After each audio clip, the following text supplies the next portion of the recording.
आपकी आवाज। बहुत हो चुका मेरे अजीज दोस्तों और बुजुर्गों। हमने 60 साल से मुख्तलिफ सियासी पार्टियों को वोट दे देकर इनको मोटा किया, इनको कामयाब किया और इनको हमने मौका दिया कि हमारे जज्बात पर, हमारे ख्वाबों पर उन्होंने अपने सियासी महलों को तामीर किया। बताओ, कभी अपने गिरबान में झांक कर देखो। मैं तुमसे अपील कर रहा हूं नौजवानों, कभी अपने दिल पर हाथ रखकर सोचो।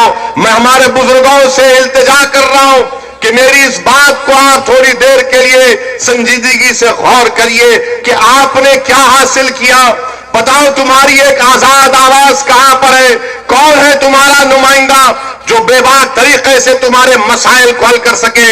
अरे आखिर ये कौन सी सियासत है कि इलेक्शन के वक्त मेरी जिंदगी और मौत की बात होती है और जब इलेक्शन खत्म हो जाता तो मैं रोज मरता हूं। कभी अखलाक के नाम पर मरता हूं, तो कभी पीलू खान के नाम पर मरता हूं, तो कभी जुनैद के नाम पर मरता हूं, तो कभी रमजान के नाम पर मरता हूं। आखिर हम कब तक मरते रहेंगे?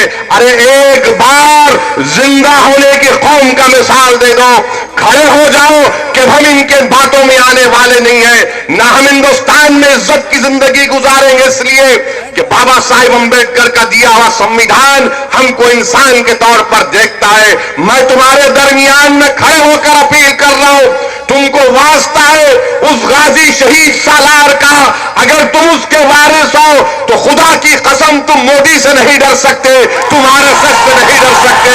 तुम बुज़दिली और हिकमत के नाम पर तुम किसी कांग्रेस का साथ नहीं दे सकते। तुम मजबूरी के नाम पर तुम समाजवादी पार्टी या बीएसपी का साथ नहीं दे सकते।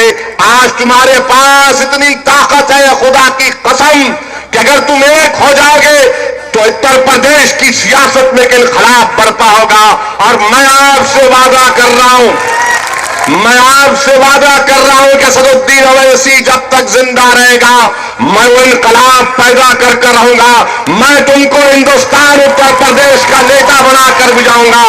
ये मेरी जिंदगी का मकसद है। मेरे अजीज दोस्तों और बुजुर्गों, इल्जाम तो हम पर बहुत लगते हैं कि ओवैसी आया है और काटने के लिए आया है। मेरे अजीज दोस्तों और बुजुर्गों, हम कहां वोट काटने को आए हैं? 2014 का पार्लियामेंट का इलेक्शन हुआ। 2014 के पार्लियामेंट के इलेक्शन में उत्तर प्रदेश से एक भी मुस्लिम अकलियत का उम्मीदवार कामयाब नहीं हुआ। कौन जिम्मेदार था इसका? जो हमारे बुजुर्गों ने जब संविधान बनाया, जिसमें बाबा साहिब अंबेडकर के साथ मौलाना अबुल कलाम आजाद, ये तमाम बड़े बड़े लोगों ने हिंदुस्तान का संविधान बनाया, तो उन्होंने ख्वाब देखा था और ख्वाब ये देखा था कि हिंदुस्तान की जमहूरियत शराकतदारी की जमहूरियत होगी।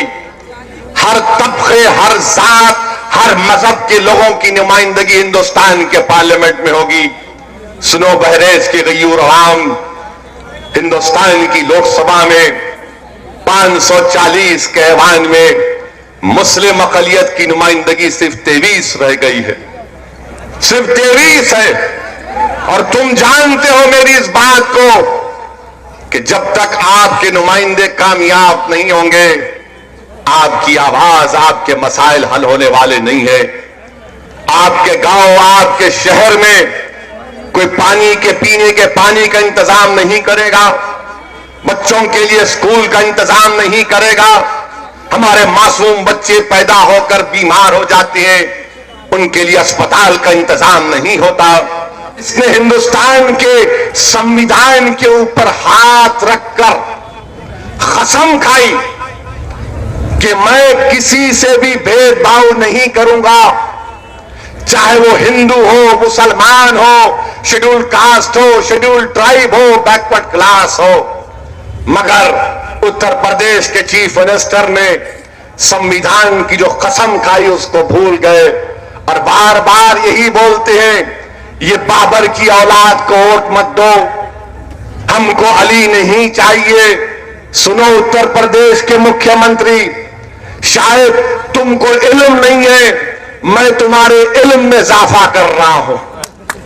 जो हिंदुस्तान का संविधान है वो संविधान ये कहता है कि हिंदुस्तान का कोई मजहब नहीं है, हिंदुस्तान का, भारत का कोई मजहब नहीं है, भारत का मजहब इस्लाम नहीं है, भारत का मजहब हिंदुइज्म नहीं है, भारत का मजहब ईसाई नहीं है, भारत का मजहब बौद्ध नहीं है, भारत का कोई मजहब नहीं है।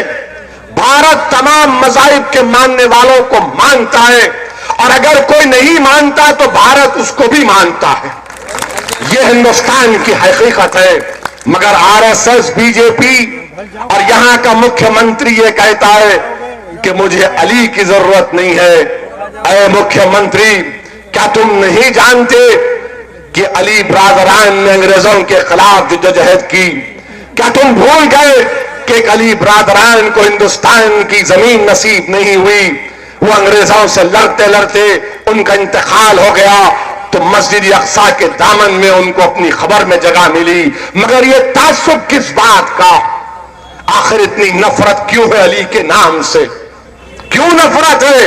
अरे तुम तो संविधान के ऊपर कसम खाओ ना मुख्यमंत्री, तुम भूल गए उस कसम को? क्या तुम्हारी नजर में अली बराबर नहीं है?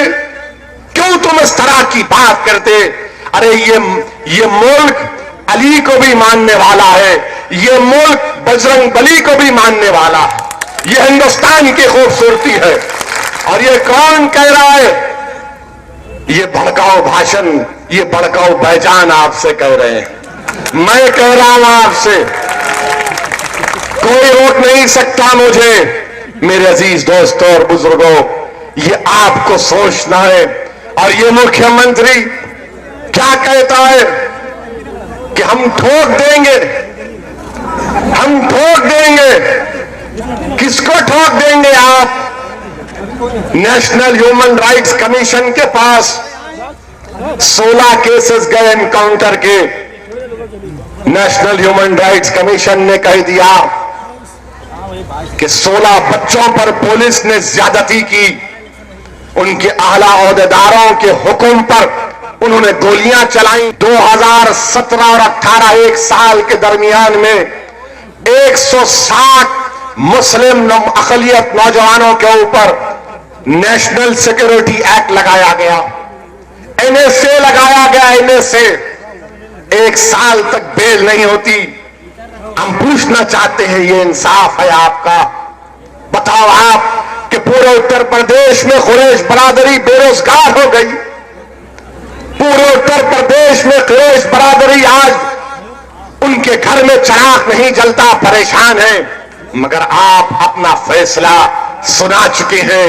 क्या वो इंसाफ पर मुबन्नी है? बताइए आप। मेरे अजीज दोस्तों और बुजुर्गों, आप आइए हिंदुस्तान के वजीर आजम मोदी के ऊपर हमको चाय बेचने पर एतराज नहीं है, हरगिज नहीं है। आपने कहा कि चलो ये गरीबी से आया है, इसका साथ देंगे। चाय वाला हिंदुस्तान का प्रधानमंत्री बन गया, मगर अब आकर कह रहे हैं कि मैं चौकीदार हूं, मेरा साथ दो। अब आकर कह रहे हैं, बीच में कहा कि मैं मां गंगा का बेटा हूं, बहुत अच्छा है, आपका अकीदा है। फिर बीच में कहा कि मैं फकीर हूं। मैंने कहा तुम नजर तो नहीं आते। अब कहा कि मैं चौकीदार हूं।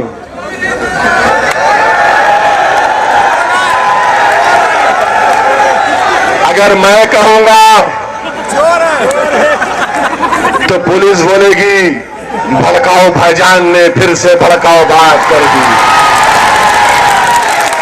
मैं नहीं कह सकता, आपको जो चाहे कहना कहो, आप दिल खोल के कहो, दिल खोल के बोलो।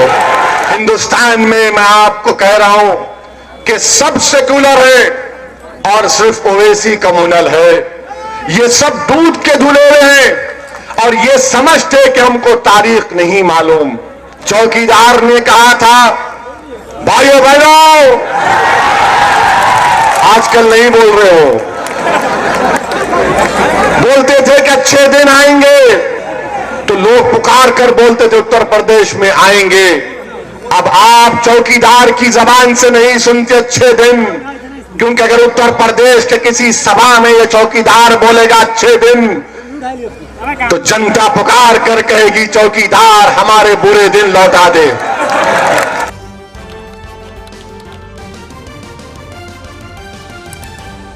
आपकी आवाज